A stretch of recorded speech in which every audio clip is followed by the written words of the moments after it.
বাংলাদেশে কোটা আন্দোলন পরিস্থিতি নিয়ে পশ্চিমবঙ্গের মুখ্যমন্ত্রী মমতা বন্দ্যোপাধ্যায়ের মন্তব্য ঘিরে বিতর্ক থামছে না। এ নিয়ে দেশটির কেন্দ্র সরকার সতর্ক করার পর পাল্টা জবাব দিয়েছেন পশ্চিমবঙ্গের মুখ্যমন্ত্রী। তার দাবি, মন্তব্য বিকৃত করে বাংলাদেশকে ভুল বোঝানো হয়েছে। সামদানি প্রত্যয় রিপোর্ট। বাংলাদেশের কোটা সংস্কার আন্দোলন নিয়ে গেল সপ্তাহের রোববার এক সভায় পশ্চিমবঙ্গের মুখ্যমন্ত্রী মমতা বন্দ্যোপাধ্যায় বলেন, অসহায় মানুষ যদি বাংলার দরজায় খটখটায় তবে তাদের আশ্রয় দেয়া হবে। বিতর্কের শুরু সেখান থেকেই। দেশ নিয়ে কোনো কথা বলতে পারি না, কারণ ওটা একটা আলাদা দেশ। যা বলার ইন্ডিয়া গভর্নমেন্ট বলবে, আমি বলতে পারি না। কিন্তু আমি এটুকু বলতে পারি, অসহায় মানুষ যদি বাংলায় দরজা খটখটানি করে, আমরা তাদের আশ্রয় নিশ্চয়ই দেব।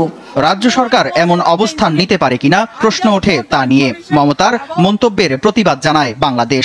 দিল্লিকে চিঠি দেয় ঢাকা। পররাষ্ট্রমন্ত্রী বলেন, তার মন্তব্যের জেরে বিভ্রান্তি ছড়িয়েছে। আমাদের প্রতিবেশী রাজ্য ভারতের মাননীয় মুখ্যমন্ত্রী, তার সাথে আমাদের সম্পর্ক অত্যন্ত চমৎকার, ঘনিষ্ঠ, উষ্ণ। কিন্তু তার এই বক্তব্যে অনেকটা বিভ্রান্তি ছড়ানো হয়েছে। সেজন্য আমরা তার এই বক্তব্যের ব্যাপারে ভারত সরকারকে ইতিমধ্যেই নোট দিয়ে আমরা জানিয়েছি। শুক্রবার ভারতের পররাষ্ট্র মন্ত্রণালয়ের মুখপাত্র রণধীর জয়সওয়াল বলেন, অন্য কোনো দেশ বা বৈদেশিক বিষয় নিয়ে পদক্ষেপ নেয়ার অধিকার রাজ্য সরকারের নেই। সাংবিধানিকভাবে বিষয়টি ভারত সরকারের হাতে। বাংলাদেশে থাকা সকল ভারতীয় শিক্ষার্থী নিরাপদে আছে। আমি পরিষ্কার করে বলতে চাই, এ নিয়ে মন্তব্য করার এখতিয়ার কোনো রাজ্যের নেই।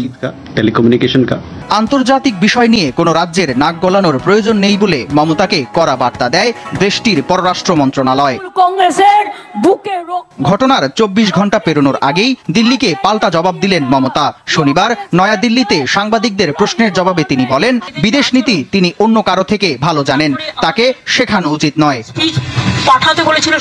মমতা এখন বলছেন, বাংলাদেশ নিয়ে তার মন্তব্য বিজেপি নেতারা বিকৃত করেছে এবং বাংলাদেশকে ভুল বোঝানো হয়েছে। টোটাল বঞ্চনা করা হয়েছে। সামদানি প্রত্যয়, RTV।